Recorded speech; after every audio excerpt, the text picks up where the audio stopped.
tu perdre moko ya biso na monde na biso ya artiste comédien.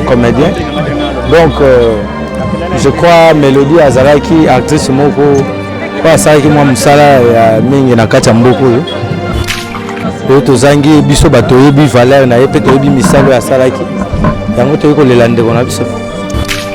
Mais ce pendant un moment la ending azalaki osala ozwaki mpe temps au travail na ye quand même. Biso travaillaki na bango parce que nga déjà père na ye pa ya utaki na groupe sans souci. Même la joie de jouer le bien le groupe sans souci. C'est comme si famille s'épelaki. Na bande kwa Congo Brazzaville si je ne trompe pas moi baloba qui vont mieux kutu bakuna Mélodie na ba propos sur batunde ba bande kolela. Jour on Mélodie akufa ki balobi ke maman bosunga biso ko Mélodie faisons à Kinshasa yango mona ki président Lombe azara vraiment na ba problème na ba tout hein.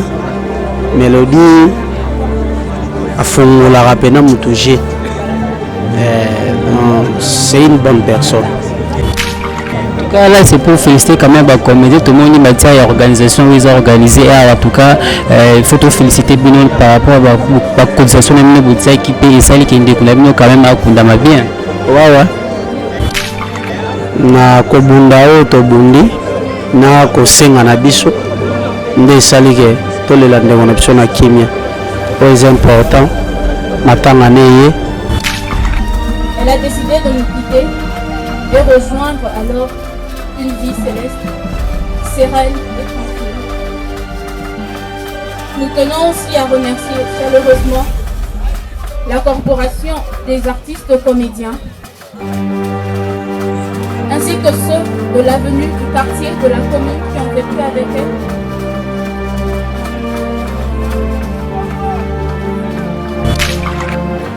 Qui ont choisi de déposer une simple fleur devant nous. Bien évidemment, nous communions notre douleur avec notre grande famille, nos frères, nos sœurs, nos tantes, nos cousines. Les mots sont courts et faibles pour évoquer ce que représentait maman. Très reconnue sous le nom de Mélodie Badema. Donc tu es baguette au coup. Où est important quand on a dit que mon ingazala te tout se prépare pour na lola. Où est important on a na loba mingi na matanga. Bible lobi to ke na bisika na matanga ke bisika na fête. Pour aiza suga mutu nyonso. To mona bato mbongo ebele a. Biso tamsu to ko poussa na pembe na bango te. Donc ils ont annoncé que biso pe lobi to kufa to za la très prudent pour nous préparer lola. Voilà où est important moi. Voilà, pasteur de la foi, ils ont liloba moko loba obenga bandiko no ba comédien baya parce que nzamba révéla ki yo to mona ki misala moko et continue na kati théâtre. Et pour le moment, pasteur de la foi so sala kaka démarche wana ya ko bondela pona ba comédien to pasteur de la foi asi abondela na epo to so mona ba mort ils ont continué. Te liwe aussi la te papa. Ata biso to sala nzambe to kufaka. Ba sala nzambe minene ba kufa. Ba politicien donc catégorie nous ça va kufa donc o mutu ezande ndeka na oloba ata ba sambeli pona biso ata ba sambeli te to kufa mais malamu eza que totambola malamu na sena moyi oyo pour après liwa et sambise les ali donc ngana sambela parce que ngai ko sala théâtre na lobaka so ezalaki ya kotanga peut-être na mo ba responsabilité mukenza mapesi biso to ko tika théâtre. Mais c'est parce que nous avons bien na théâtre na yeko na groupe amututé na leka na groupe mowote na kuta na nzambe na message na ndoto na sala groupe à théâtre donc na banda théâtre na groupe les bons samaritains on a créé nga moko donc par là ils ont témoigné que nous avons pris une responsabilité na théâtre donc nous avons obligé na soutenir bande konanga basi ya mibali donc baza famille ponanga na sambela pona bango chaque fois parce que pour moi c'est une responsabilité je n'ai même pas besoin de savoir que na sambela pona bango. Mais nous avons une responsabilité, je fais ce que le Seigneur m'a demandé de faire. Mais c'est comme si on respectait le mot d'ordre. Le mot d'ordre, même Yesu Masia Nazareth, il a un démon. Donc c'est normal. Donc, et puis, tous les artistes et comédiens ne sont pas des chrétiens. musu pas na doctrine musu oyo eza christianisme te alors ko ipe ko respecter ngote musu pe alingane pe mama nzambe te musu pa linga mama nzambe mais azoki pe tenter donc eza nango normal donc Bible dit contactez-vous de ce que vous en avez so batu ba to ça musa to sambela to sambeli au pas 8 ans gloire à Dieu. Moi mon problème c'est que na sambela ka pour na artiste comédien nyonso bazala ba non chrétien ou pas na bonde la nzamba sala biso grâce titono ya président komona na bane belé wasa ki na point noir akoka pe ko kunda makuna mais quand même besoin ki souci wana ya ko se déplacer ko déléguer ba président mususu ba benga mai na koma ba président Lombe ko kende ko zoyer ato wana bosala ki wana eza ko alona eloko nini wa ko kunda na point noir ki faye kaka ya maintenant déjà azali congolaise na biso donc aza congolais donc aza makila na blème na yezali ya RDC donc azali congolaise te ya mboka Congo Brazzaville azalaki congolaise na biso awa donc musana ya sali yango plus awa donc toko tika te bakunda ndeko na biso ka ndenge wana lorsque bandeko na ye bazali donc voilà. C'est bon, président. En tout cas, félicitations à l'organisation Pays Matanga. Pourquoi pas organisation Matanga là, tout le monde a Matanga, mais il y a Mélodie, tout le monde vraiment organisation vraiment ça va, tout le monde féliciter bien. Yango to ba mukili oyo tanto ni atara mabele yo il faut to zalaka malam faut pas kutika ba souvenir ya mabe pour éviter ba pamba ba polémique ko soit na ka banini moi wana Mélodie ngana tira umona bon na ebite peut-être bato bakolo banga mais ngana tira le mona pas yazo soit na mutu te na tira umona te ba problème azaki nango de baka ndeke bino ba sœur na biso ya lelo na ba frère ou bazo ya mambango lelo to umona rande to umona biso pe to le barrière to tala raka c'est ça na soko za malamu umona bulamu na yo o loni e bobota raka. Président l'a dit, vous kufa trop, n'habitez à chaque année. Vous kufa bien un artiste comme elle, vous kufa chaque année tout le monde a. Bino la question moko boye, vous kufa chaque année. On va te na ko répondre to na ko répondre pour am nonanga. Il faut répondre. Mais yo ozo ba il faut. On a respect aux anangos, on a respect aux anangos. Il faut. Bon, on a respect aux anangos pour la média. Bon retirer nan. Bon, on a retiré. Mais faut pas ça là, ça va bien pour retirer. Donc faut ba koloba surtout bino musala bino bozo sala ya koloba faut mekola koloba na parler avoyer na miso batu ka merci na kusenga na bakonja mboka boyende zalaka mingi pe ba soutenir biso kaka pe soki to kufite muntu pasa na bomoy bozo soutenir rien ça peut bien mais le col ezaki déjà tout le temps ya faut ba soutenir en tout cas merci beaucoup na bakonja mboka to s'appelle Makasi na ba comédien nyonso o ya tiaki moi mokolo to na ye na lisanga o to sangsaki bambongo wana en tout cas merci beaucoup vraiment bonde zalaka nzamba pambola mutu nyonso tiaki loboko na ye. Voilà, tout ça la maman l'autre sur place. Je sais pas toi. Question. Mélodie tu qui jeune fille moi na yemo ko auto yebi pour ça la moi na to yebi de ce artiste pour préparer une pour na moi na Mélodie tiki. Bon, mingi na ngakuluba ba mi de parce que ba mikolo na mukolo me ba kono bazali boso na ba konzi bazali. Ne mingi na ngaroza décision te. Na likamuna ebite mena ebike après ko kundana en tout cas ba soutenir moi na oui organisation zali malo soto ki ndenge lobi mais to moni pe to mona awa diamant to ko tika biso awa wa boloba pe ka organisation ezala est-ce que bozonga kapé ce qui nous bokundi artiste bozonga ka botala ka bana wo ba artiste batiki parce que ezaka ka bana na bino te bango zo bana biso soki ngolu moko mona ni to tambo mona en tout cas to talaka ata mikolo mosuté to talaka. Mais comment na maman le soyez to okaki pe ka ba ndeko la no batama boki ba lobi ke Mélodie asabunga ki déjà na actualité ya théâtre mais tout le monde bata théâtre ya kala bosangani bosali groupe WhatsApp au moins que l'artiste ne meurt jamais c'est que ba lobi ke ça le kuta to moni kombo ko fate c'est ça ça c'est là qui kombo mais moi na soutien mais asaka déjà kombo na e vandaki même azonga ki ndenga zaki na bomo ikazonga samsa nga saka msala parce que kombo ne tellement déjà donc tu crois que bon ça n'est jamais aux autres chance se rejoindre la Mélodie balebele babiloko banzonzi na lemba to sane mingi bena na lemba mauvais souvenir na opa na ye Non, ezalaki te toloba te mpo moto akufi te tobandaki ye moto akotisaka kutu banzoti moko ya lemba tokosala na lemba tokutani kaka bonda wenza yebisi nana komoma banzoti napesi ye nimero na nga apres bandi kobenga nga tokomokende na lemba oyo eza babon souvenir pa na yo ye azala na mauvais souvenir eza na problème na ye tesa mona ebele toya kotourne mbala ebele te tosoelini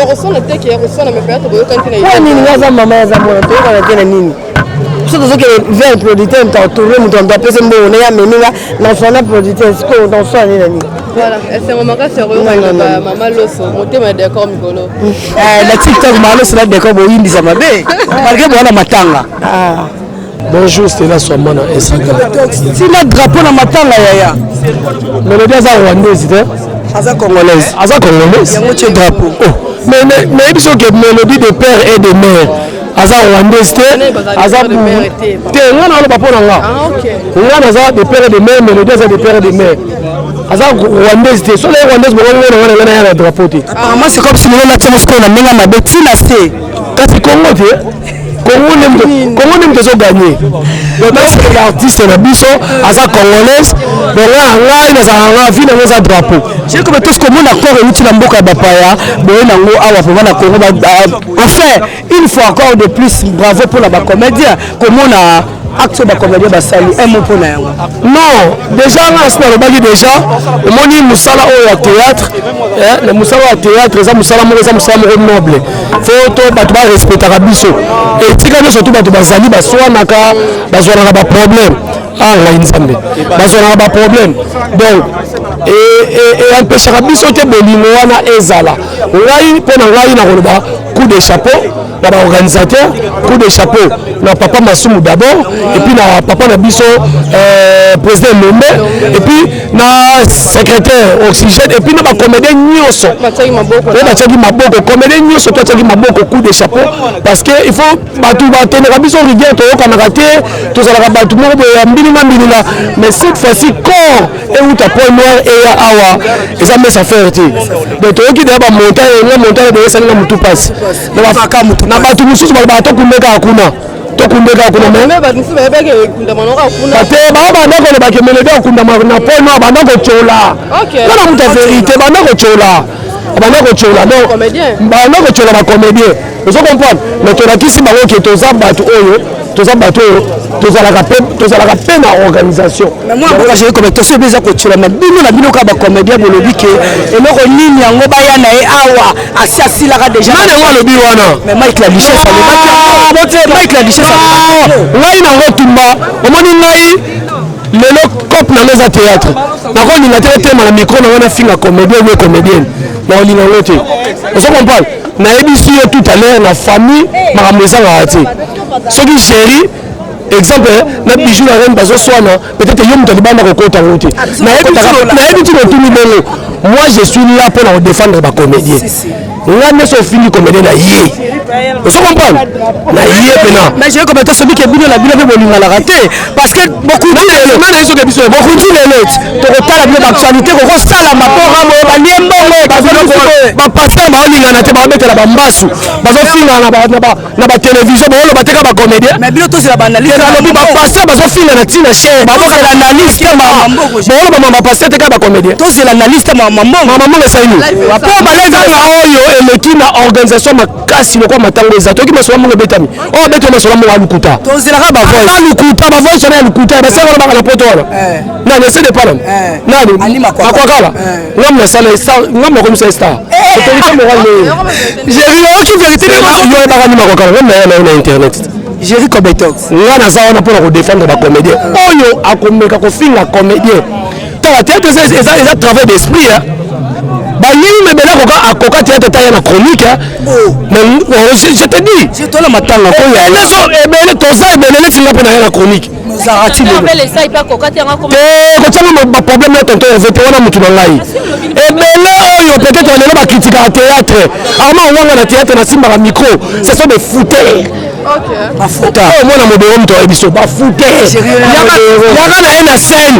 yaka na ye na scène nayebi yo on doit protéger notre patrimoine faut protéger théâtre to bafinga mutu ya théâtre moko bafini mama loso bafini président Nombe bafini papa Masasi bon moi na konekisa ngote bafinga comédien bon soko fini comédien na 12h 1 minute na yeli yo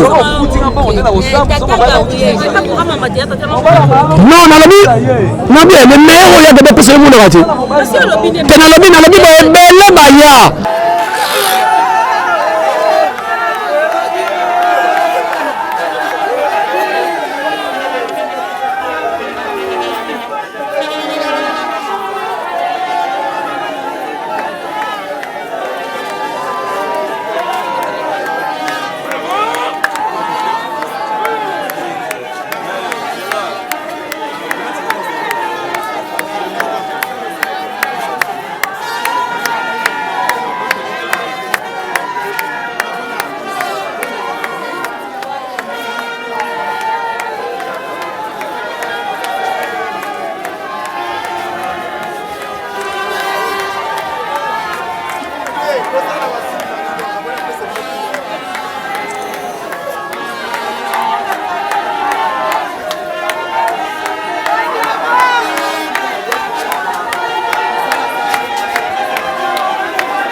Yesu alongaki Satana te na liloba na prière te amen alongaki na liloba tango Satana ekaki ye ayebisaki ende liloba seke eloko eleki liloba eza te apart liloba eza te fongola motema epai ya Nzambe mikolo eza lisusu te ngai na yo te tozali awa soki bafongoli cercueil wana opesa ebis ezalaki moninga na yo okopesa ebis lisusu te akomi privé achange identité azalaki moto me babenge mokufi bo biloko nyonso eza na kati na ye ekufi ekobouge te enga na yo tozali wapi tokoleka kozala na ndako zomi bakopesa oka 2 metre na sa mabele bakunona ndako te ozala mituka 50 bokoka nde komema yo bakunona mituka te oyo aza na matoyi ya koyoka ayoka donc ozwele nde famille oyo soki parce que pote etikali kati na bango kaka molimo mosantu bita kopesa bango kimia mpe tokende kotika ndeko na biso na kimia esika okende kopema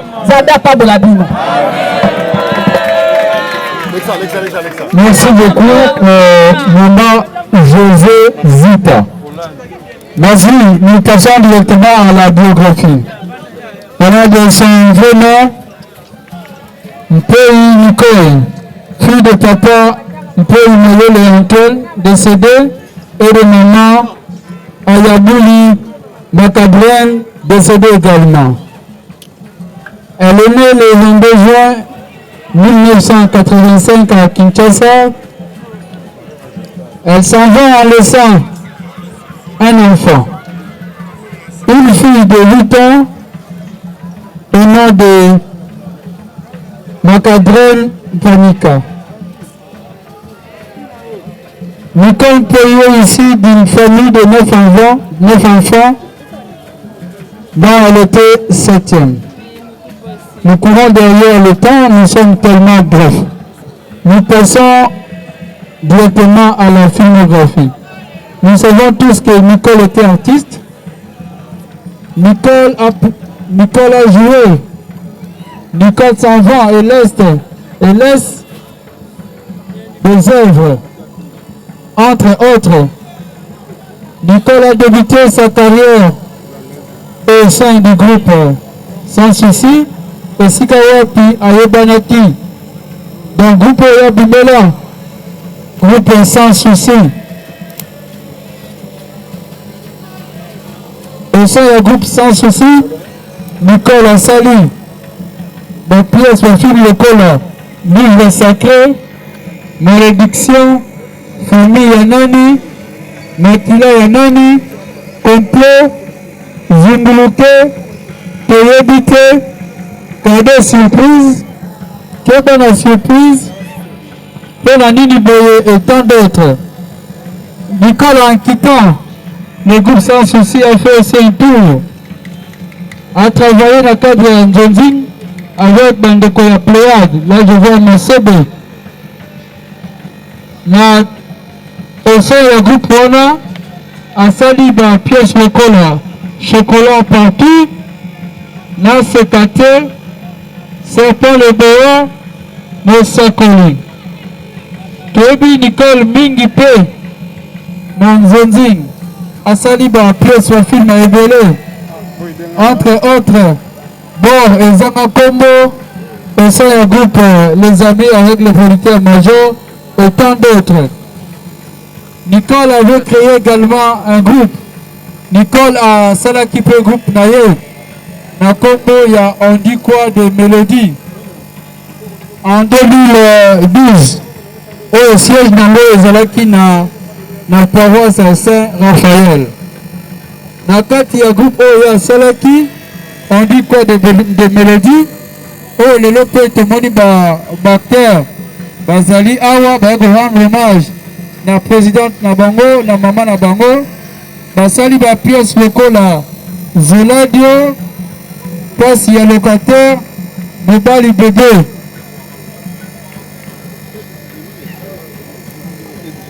Mobile il y a bébé.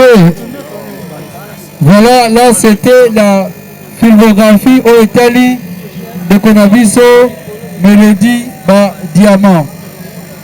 Nous passons directement dans témoignage.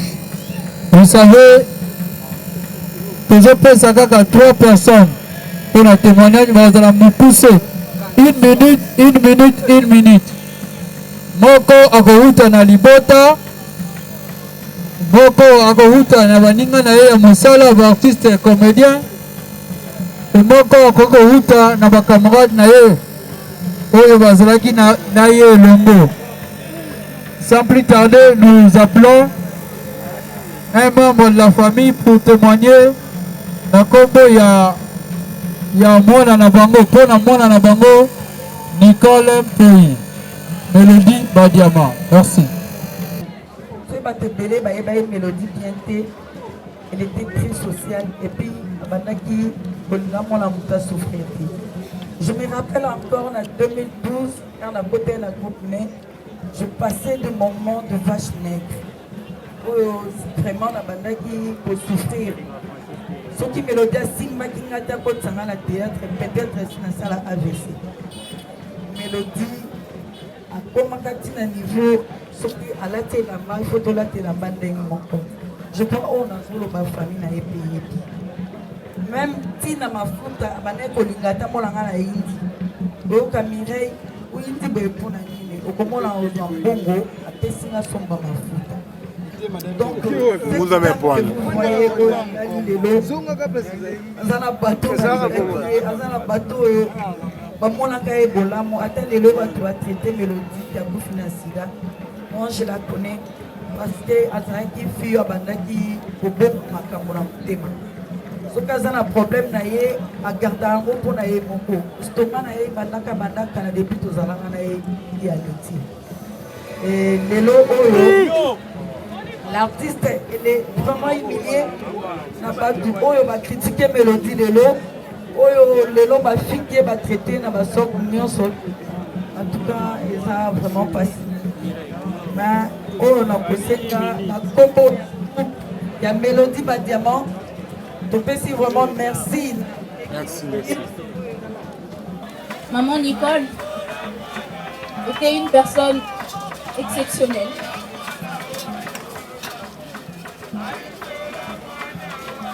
Vos fleurs, vos lettres mémorielles, vos marques de respect, votre sympathie nous vont droit au cœur. La douleur est vive et c'est avec courage que nous faisons face à cette terrible épreuve. Rattrapée par une courte maladie, maman était d'un courage et d'une volonté exceptionnelle. Son optimisme restera à nos yeux une véritable leçon de vie. Elle a décidé de nous quitter et rejoindre alors une vie céleste, sereine et tranquille.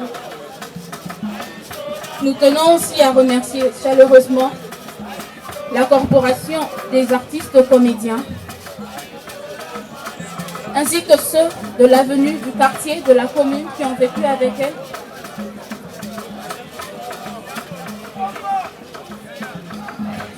Qui ont choisi de déposer une simple fleur devant nous. Bien évidemment, nous communions notre douleur avec notre grande famille, nos frères, nos sœurs, nos tantes, nos cousines. Les mots sont courts et faibles pour évoquer ce que représentait maman. Très reconnue sous le nom de Mélodie Badiama, une artiste exceptionnelle, très belle, de visage comme de cœur. La douleur est immense. Sa fille, notre sœur, n'entendra plus le chant de sa maman. Elle ne peut plus entendre le voix de sa maman avant de dormir les hommes. La vie livre cette petite fille alors à un éternel combat. Votre soutien nous sera vraiment important. Perdre une maman, c'est un cri fort dans la nuit. Mais le destin est ainsi. Nous avons perdu un être, une lumière, et chacun avec sa propre sensibilité avec elle, et son vécu comme une personne merveilleuse la connaissait. Maintenant à toi maman, une femme souriante, te voilà partie. Nous tes enfants, nous te remercions de tout cœur pour tout ce que tu as fait et tu fus pour nous. Sache-le que la mort est l'accomplissement de la volonté de Dieu. mais tu resteras toujours gravé dans le cœur. Nous t'aimons, maman.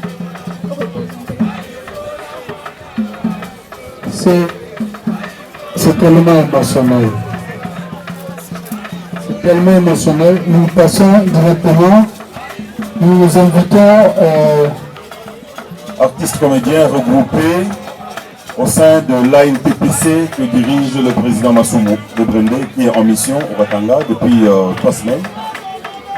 C'est au nom de l'ANPPC que j'ai traversé le fleuve, j'ai pris l'avion pour Pointe-Noire et récupéré la dépouille de notre consoeur Mélodie Badiamant que nous pleurons aujourd'hui. C'est ce rassemblement, cette union des comédiens qui a fait que, ensemble, notre sœur revienne et soit enterrée dans Mabila Bakokonaï. C'est cette union, c'est un PPC que je veux saluer ici.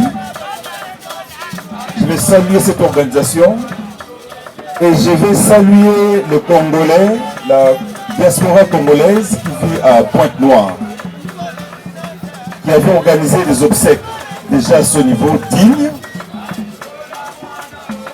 Tous les Congolais de Pointe-Noire et les artistes particulièrement de Pointe-Noire se sont montrés, ont montré l'amour qu'ils avaient pour leur sœur. Et ici, c'est pour moi, au nom de tous les comédiens, de leur dire merci. Dire merci à la famille Mpoi pour l'organisation, pour la mutualisation des efforts. Et dire merci à tous ceux qui sont intervenus d'une manière ou d'une autre. Décidément, je ne saurais pas citer tout le monde, de peur d'en oublier d'autres qui se sentiraient offusqués après. Mais rassurez-vous, au nom de tous les comédiens, de l'ANPPC, de tout son comité, je vous dis merci. Nous disons spécialement merci à celui qui nous a permis, qui nous a facilité, qui nous a accompagnés, malgré ses lourdes tâches, malgré ses hautes responsabilités. Il a accepté de partir avec nous de Kinshasa, Brazzaville, Pointe-Noire, Brazzaville et Kinshasa pour ramener le corps de notre sœur. Si c'était une fête, j'allais demander à toute l'assistance, à tous les invités, d'applaudir pour l'ambassadeur Christophe Muzungu qui nous a beaucoup aidés. Mais nous ne sommes pas une fête. Merci quand même. Une autre personnalité à ne pas oublier, c'est notre consul. Le consul qui est basé à Pointe-Noire, M. Richard Okisi, qui a été au four au moulin, dont la contribution est très louée et remarquable. Donc, beaucoup d'artistes, loués de Colobiso et Sangisi Solelo, tumesana kusangana na pasi pe na bisembo. Unité oyo ebanda eumela. Parce qu'on a lisanga nde tokoki eloko oyo. Ya makasi ya moto moko te, eza makasi ya bacomédien moko oyo apesi 10 francs, oyo apesi 100, oyo apesi 50 nde tosangani na libota tozwi lisungi ya bakonzi mibale na tangi bakompanie biso lelo ndeko na biso akokundama na mabele ya bakoko na ye wana ezalaki bosenga na biso nyonso baartiste libota mpoi bakamarade na ye mingi lisusu communauté congolaise ya Congo Brazzaville ezala Brazza ezala Pointe-Noire losambo na bango ezalaki artiste na bango akundama mokolo baokindotala mindondo baokindotala mundori baokindotala papa tubunga fura bakotala awa ke na Gombe bakotala mama mopepe bakoluka papa ebale mondial bakomona pe Mélodie Badiamant. Alors na bino nyonso na libota courage na baartiste comédien bacollègue courage et tozala toujours unis pour tosala toujours makambo ya malamu Wana Maloba, Nakombo, il y a président Masumo, et je vous remercie tous. Voilà, merci beaucoup, Maman Epela. Fleur Bango, elle fait également partie de l'organisation. Alain Mabana. Voilà, ça c'est la grande famille.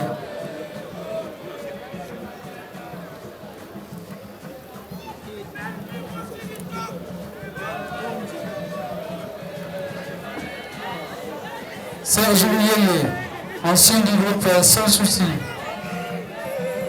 Tildengange. Bijou Levita.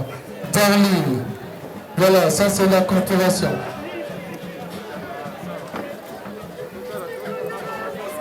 Marcos. Adessa. Jérémy.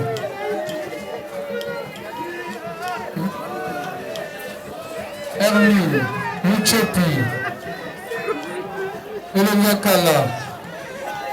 Laetitia Ndongala. Maman Ida.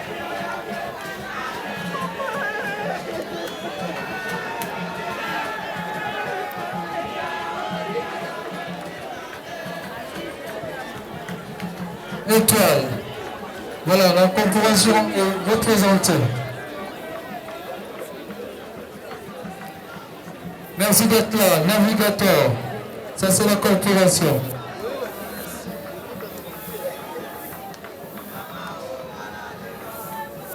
Nieta, Mireille.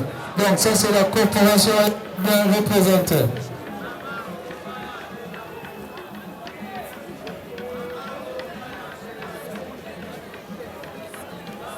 Sophia.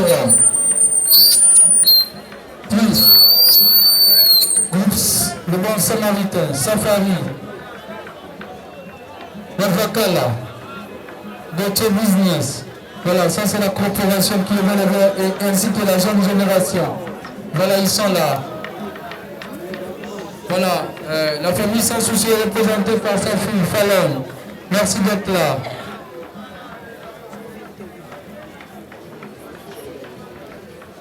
Le Tongo, merci d'être là. Voilà, ça c'est la grande famille. Voilà, les artistes sont là. La corporation, Mavio Kele, merci. De rendre ce dernier hommage à Mélodie. Lydia, merci Linda d'être là. Mireille. Brandy.